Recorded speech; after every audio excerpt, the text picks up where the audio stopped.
I must be the best possible version of me that I can be to fill that role as best as possible. So it's like that's jet fuel for reprogramming the brain.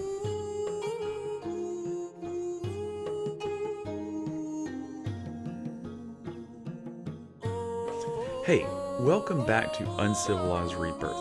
This is a place where I hope you find a voice of reason and rationale for the argument for healing. And just to be able to take a step back and be like, okay, yeah, I have these broken parts of me. I have these areas that need to be healed. And hey, here's some good tips. And here's things that I've learned.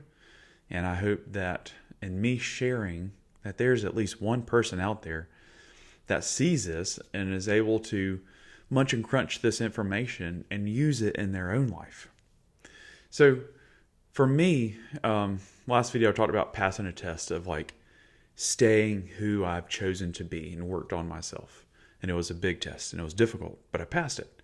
And I'm sure that there's going to be more craziness presented to me in the future, but I know I'm ready for it. And I will step through it because it's just supposed to happen that way. So today in this video, I want to talk about what I have assimilated in my understanding of what healing is.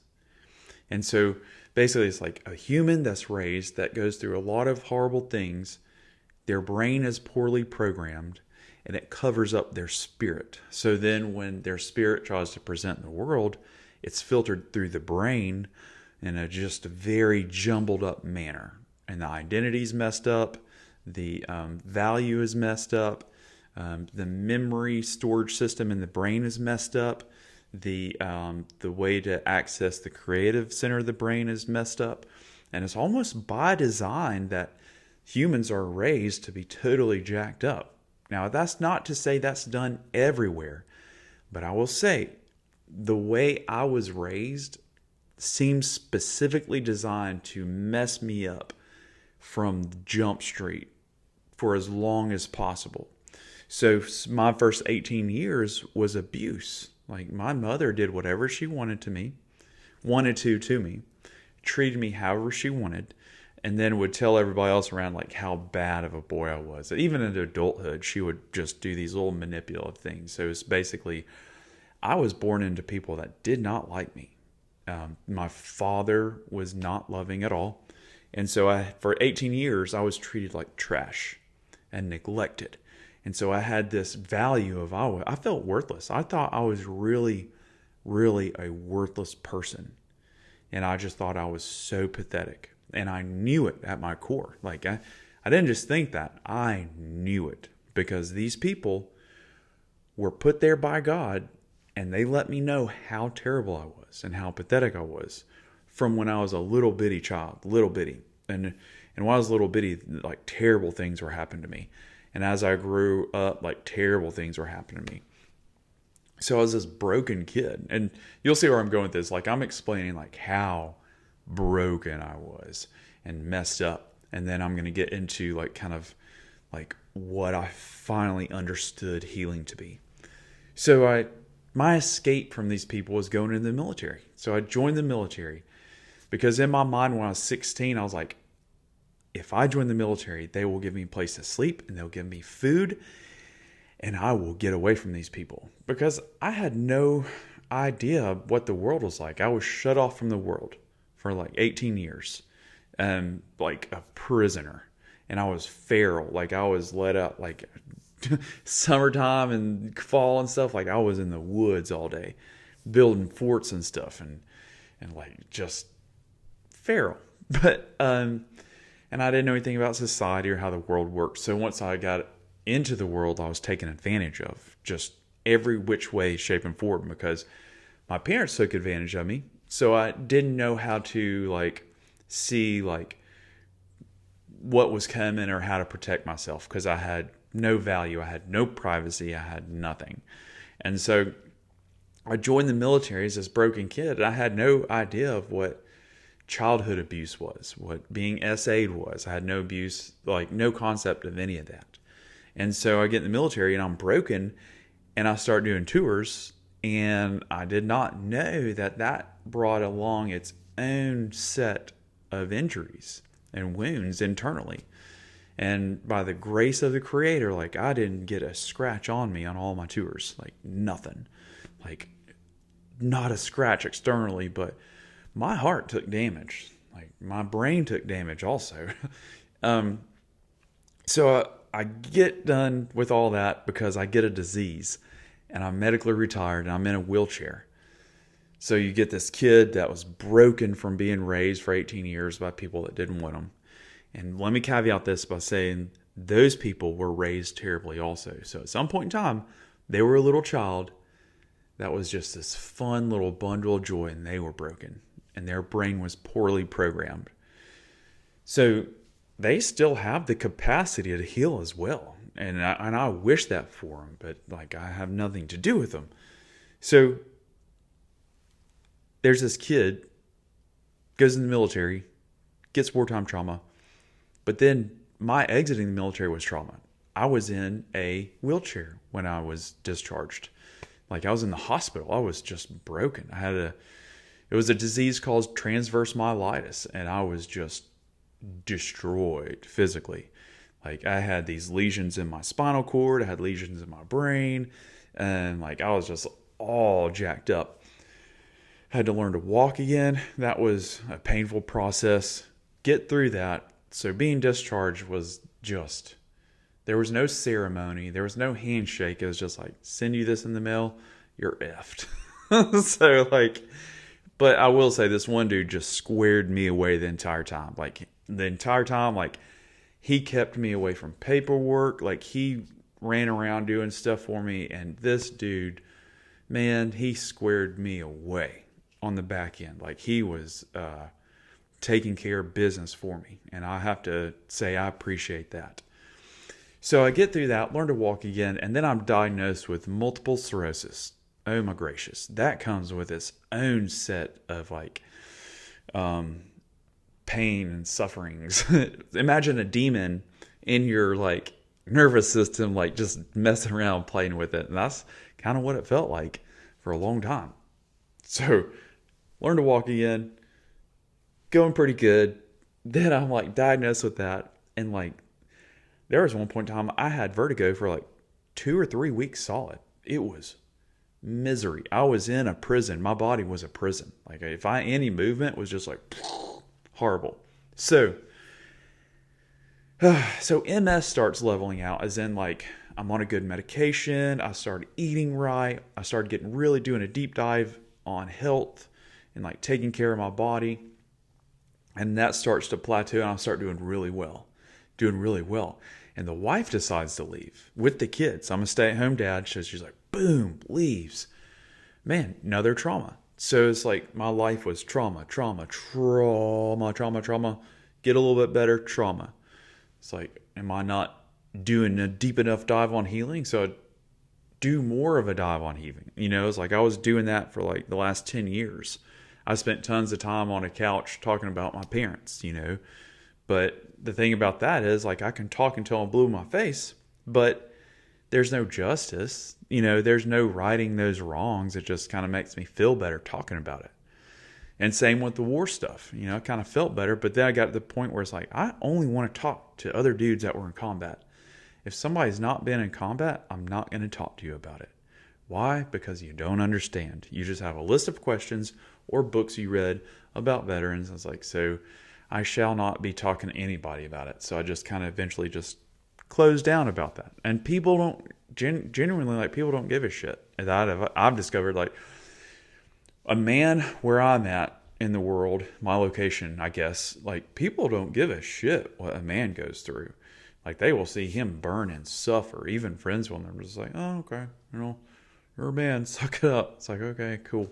So anyway, so the wife leaves and just says some absurd, crazy stuff.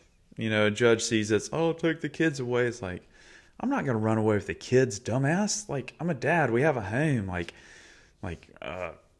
What? Like, I'm not going to abscond with the kids. That's stupid. So there I am, after doing all this other stuff, and I'm kind of going on rabbit trails here, but I'm about to bring it all home per se. I don't even know if that's the right thing to say. So, and I'm a little bit excited about this video. So, blah, blah, blah. So anyway, I get traumatized again, losing your kids. Like, I'm not allowed to go pick up my kids or see them, or I could go to jail for doing nothing. I did nothing wrong, but I could go to jail for going to pick up my kids because a lawyer was paid enough money. And that was hell to go through. That was hell. It was hell. And these people did not give a shit. My life was ruined. So, okay. Start making progress, doing a deep dive on healing. And I had to come to this realization of like what is healing? Like, what is it? Like, I can't put a Band-Aid in my brain. I can't drink a bunch of Elmer's glue to fix the cracks in me. And I came to the realization, like, my soul is not wounded. Like, my heart isn't technically wounded. Like, there aren't wounds in my heart. Like, what is the deal going on? It's like the brain is programmed improperly. Access to the memories, access to my creative center, how I identify with my identity, how I identify with my value, how I identify my emotions and how I use them, and what I do with memories and how I use them. And do I plan for the future? Do I visualize the future? Do I look at other people's souls, or do I just address their ego? It's like, I realize like my brain is programmed terribly poorly. And it's like this character reel that was created for years and years. Then I got in there, I was like, okay, this simplifies things.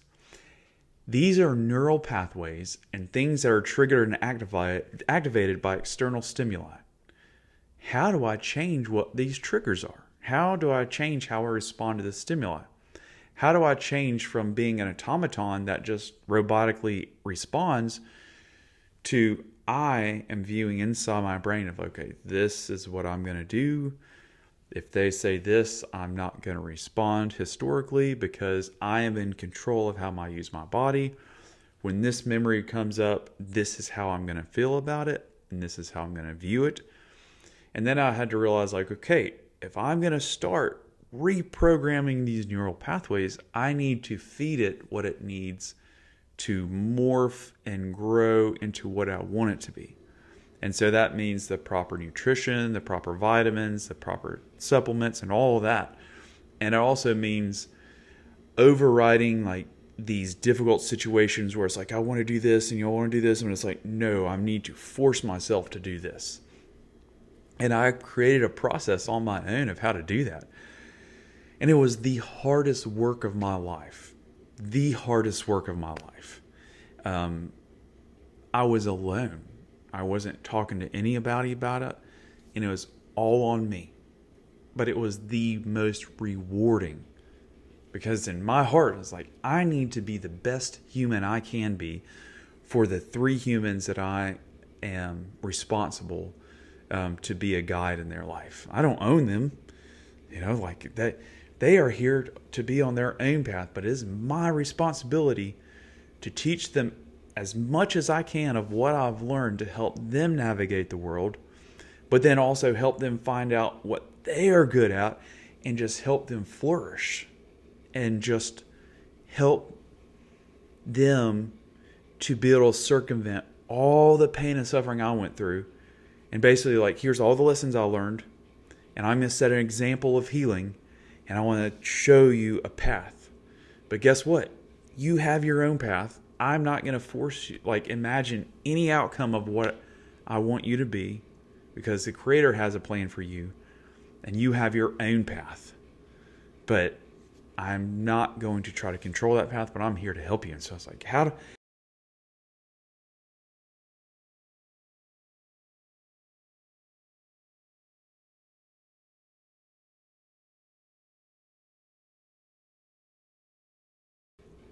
So basically, the first part of this video is just laying out how broken I was, but then also what I figured out, and then what I did. So on the next video, I'm talking about the deep dive I did into reprogramming my brain. So basically taking the old character reel off and putting in a new character reel. If you can visualize that, and basically reprogramming the neural pathways to be the way I want them to be.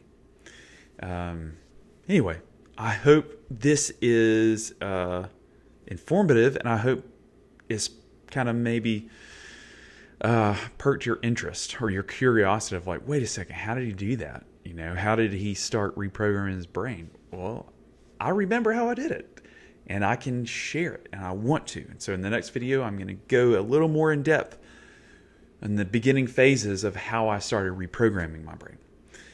Okay, I'm in the video. I'm not that great at it, but I'm trying. If you liked this video, you liked it. If you didn't, you didn't. If you have any mean comments, I will respond as gentlemanly as possible. If you have good comments, I would appreciate that. And whoever you are, I hope that you stay focused. Do your laundry, hydrate, make your bed, and make a plan for the day. Those things right there are victories and wins, no matter who is around to see them. And when you're going through a trial and tribulation, taking care of those 3 or 4 things will carry you through, legit. It really will. Okay, Roadhouse, Spiritual Hard, I'm done. I'm ending the video now.